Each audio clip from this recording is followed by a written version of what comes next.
अस्सलाम वालेकुम सामीन, welcome to my channel voice of Mona. हमारी आज की कहानी का नाम है मनहूस। गली में नए किराएदार आए थे। वो दो मियाँ बीवी थे। एक 6 माह का बच्चा था। औरत की उम्र ज़्यादा थी और मर्द की उम्र कम थी।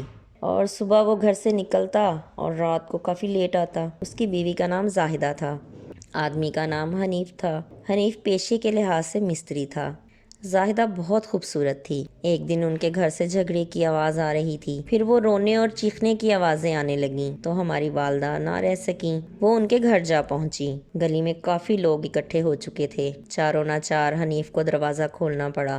काफ़ी लोग घर में घुस गए। उसकी बीवी ज़मीन पर बैठी थी। कपड़े फटे हुए थे और मुंह पर निशानात थे। सब ने हनीफ को लान तान की कि ये क्या तरीका है, ये शरीफों का मोहल्ला है, इंसान बन के रहो वरना अच्छा नहीं होगा। वो माफ़ियाँ मांगने लगा और बताने लगा कि ये एक मनहूस औरत है, मुझे परेशान कर रखा है, ये घर से भाग कर आई, मैंने आसरा दिया और अब मुझे तंग कर रही है। वो बहुत बुरी बुरी बातें बोल रहा था। जाहिदा ज़ोर ज़ोर से रो रही थी। सब उसको चुप करवा रहे थे मगर वो रोते जा रही थी।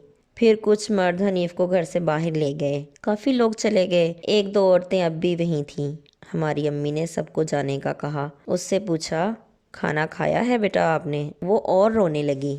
अम्मी ने उसे गले से लगा लिया और पूछा, क्या बात है, मुझे बताओ। उसने बताया कि ये हमारे घर काम करने आया था। मैं शादीशुदा हूँ, मेरे 4 बच्चे हैं। मैं इसके बहकावे में जाने कैसे आ गई और भागकर इसके साथ यहाँ आ गई और आज ये मुझे रोज़ मारता पीटता है, जलील करता है। मैंने बहुत बड़ी गलती कर दी। इस इंसान ने मेरी इज़्ज़त भी ख़राब कर दी। ये बच्चा भी इसी का है। मैंने अपनी आखिरत भी ख़राब की और दुनिया भी, जिसके लिए घर और बच्चे, अपने वालदैन, बहन भाई सब छोड़ दिए। आज वो मुझे मनहूस कहकर मुखातिब करता है। दिल करता है ख़ुदकुशी कर लूँ। अम्मी ने सब सुना। उनको भी बहुत दुख हुआ।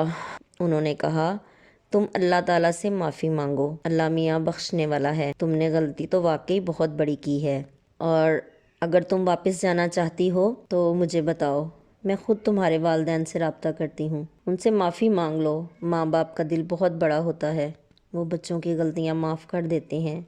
अम्मी ने उससे उसके घर वालों का नंबर ले लिया और उनको फ़ोन करके पूछा। वो लोग पहले ही बहुत परेशान थे। वो जाहिदा से मिलना चाहते थे। फिर एड्रेस बताने पर वो लोग आ गए और जाहिदा को वापस ले गए। हमारी अम्मी ने उन्हें बताया कि कोई आदमी इसे अगवा करके ले आया था। काफ़ी अरसा इसको नशावार दवाई देता रहा। आखिर हमें पता चला तो इसका इलाज करवाकर आपका नंबर इससे लेके आपको इत्तला की। इसका कुछ कसूर नहीं है, इसे माफ़ कर दें। वो हंसी खुशी उसको ले गए। था तो ये सब झूठ ही, लेकिन इस झूठ से जाहिदा की ज़िंदगी संवर गई थी। हनीफ को डराने धमकाने के बाद वहाँ से भगा दिया गया था। जाहिदा अब खुश है, अपने बच्चों के साथ मिलने आती है और हमारी अम्मी को बहुत दुआएं देती है और कहती है कि खाला जान, जैसे आपने मेरा गुनाह छुपाया, शायद कोई मेरा अपना भी ना छुपाता। बात यह है कि हम लोग अगर चाहें तो काफ़ी लोगों को सिराते मुस्तकीम पर ला सकते हैं। गुनाह हर कोई कर लेता है, लेकिन उस गुनाह को तस्लीम कोई भी नहीं करता, और जो करता है और अल्लाह से माफ़ी मांगता है तो अल्लाह मियाँ उसे माफ़ कर देते हैं। वो कहती है कि मैं हर पल अल्लाह से माफ़ी मांगती हूँ और अल्लाह शायद मुझे माफ़ कर भी दे, लेकिन मेरा ज़मीर मुझे अब भी बहुत तंग करता है। मेरी अम्मी उसे दिलासा देती रहती हैं। जीते रहिए, खुश रहिए। मिलते हैं अगली कहानी के साथ।